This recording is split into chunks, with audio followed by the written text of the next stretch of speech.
네,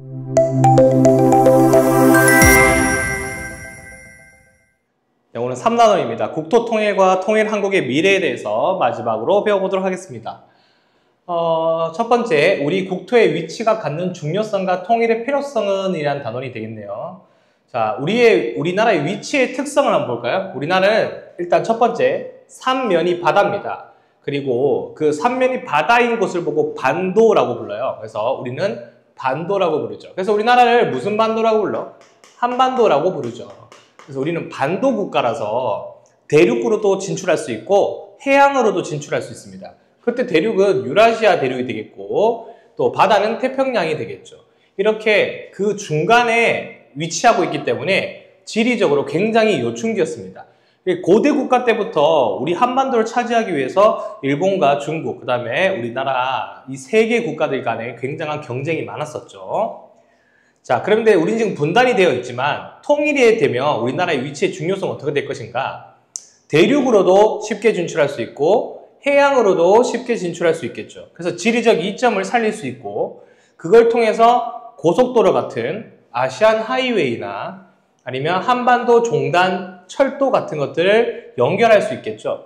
뭐 예를 들어서 북한의 신의주, 그 다음에 우리나라의 서울, 그 다음에 우리나라 남쪽에 부산을 연결하는 이런 철도가 지금도 남아있거든요. 그래서 통일이 되면 이런 철도를 뭐 할 수 있다, 완성할 수 있다, 이런 내용이 되겠죠. 자, 유라시아 대륙과 태평양을 연결하는 중개무역의 핵심지로 성장할 수 있다라고 되어 있습니다. 중개무역은 역사 시간을 때도 많이 배웠는데 한쪽 지역의 물건을 떼와서 또 다른 지역으로 이동시킬 때 그 이동시키는 과정에서 이윤을 남기는 무역이라고 했었습니다. 자, 그래서 동아시아 및 세계의 핵심 국가로 성장할 수 있다는 게 되겠고 지금 현재 우리나라도 있는 인천국제공항이 대표적인 동아시아의 국제 허브 공항이 되겠죠. 예, 이런 것들을 우리가 볼 수 있었고요. 자, 우리 지도를 보시면 한반도가 여기 유라시아 대륙과 태평양의 중간에 있는 중심지라고 볼 수 있고요.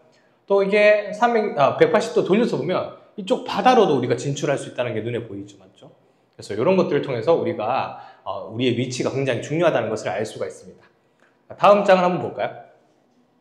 자, 다음 장 우리 한반도가 어떻게 발전할 수 있는가 통일을 하게 되면 그 내용이 나와 있습니다.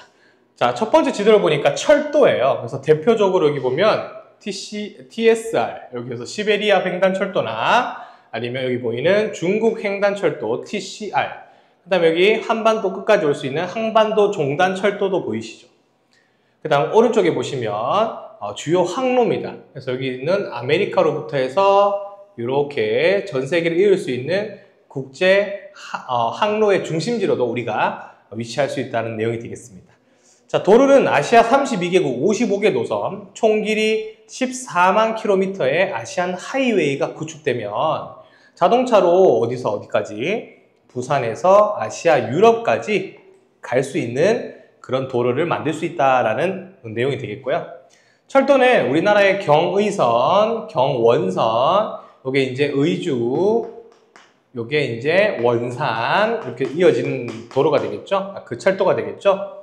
한반도 종단철도가 만들어질 수 있고 시베리아 횡단철도는 또 시베리아 대륙을 횡단하고 중국을 또 횡단할 수 있는 철도는 TCR이라고 해서 중국 철도가 있습니다. 이렇게 되면 우리나라까지 철도로 여행을 갈 수 있고 물자를 운반할 수 있게 되겠죠. 자, 그다음에 해로는 바다 항로죠. 그래서 우리나라는 삼면이 바다이기 때문에 세계 3대 간선 항로 중 하나인 북아메리카 항로의 길목에 있어서 세계 여러 지역과 뭐 하고 있다? 교류를 하고 있다, 무역을 하고 있다, 이렇게 생각하시면 되겠죠.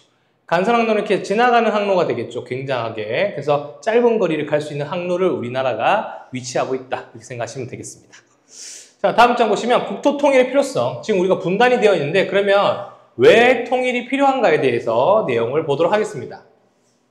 첫 번째, 우리는 예전에 고려시대, 조선시대는 다 하나의 나라였잖아요.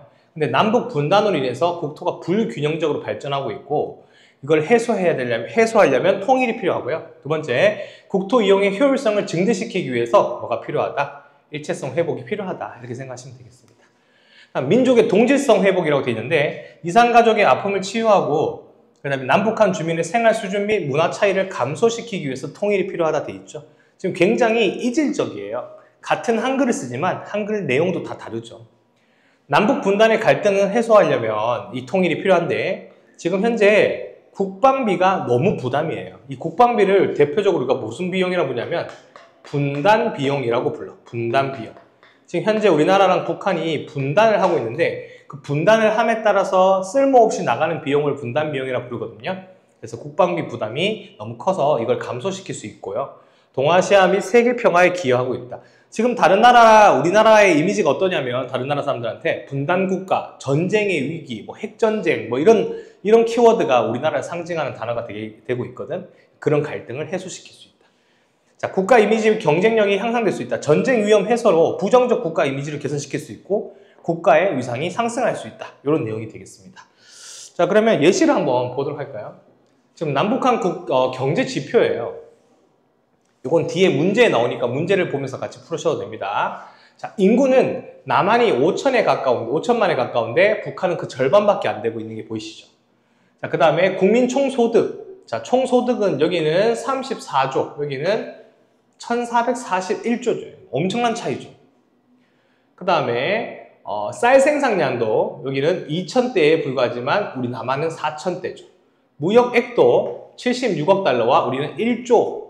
완전한 차이가 나죠.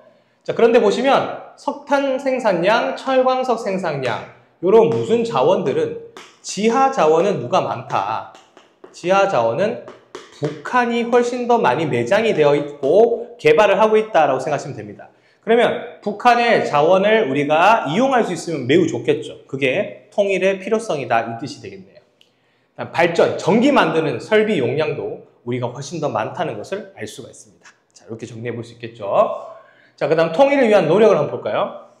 자, 외국인들은 대한민국 하면 어떤 이미지를 떠오를까 해서 정부가 세계 12개국 외국인 6,000명을 대상으로 설문조사를 했는데요. 대한민국 하면 가장 꼽히는 것은 기술력, 뭐 삼성이나 현대나 LG나 이런 대기업들 많잖아요. 맞죠? 그 다음에 북한과의 전쟁이 이슈였다. 한국이 어떤 국가인가라는 질문에 외국인의 30.2%가 한국과 북한을 쉽게 구분하지 못한다라고 응답을 했고요. 당연하죠. 뭐 비슷하게 생겼으니까요. 생긴 거는.